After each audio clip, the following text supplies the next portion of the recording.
मूलतो ब्रह्मरूपाय मध्यतो विष्णुरूपिणे अग्रतः शिवरूपाय वृक्षराजाय ते नमः।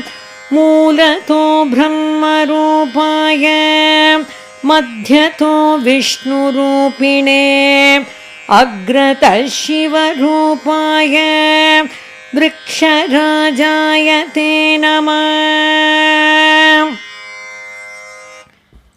ಮೂಲತೋ ಬ್ರಹ್ಮರೂಪಾಯ ಮಧ್ಯತೋ ವಿಷ್ಣುರೂಪಿಣೆ ಅಗ್ರತ ಶಿವರೂಪಾಯ ವೃಕ್ಷರಾಜಾಯ ತೇ ನಮಃ.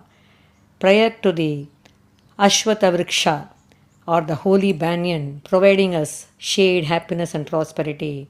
The meaning is salutations to the king of trees whose roots are Lord Brahma, whose stem is Lord Vishnu,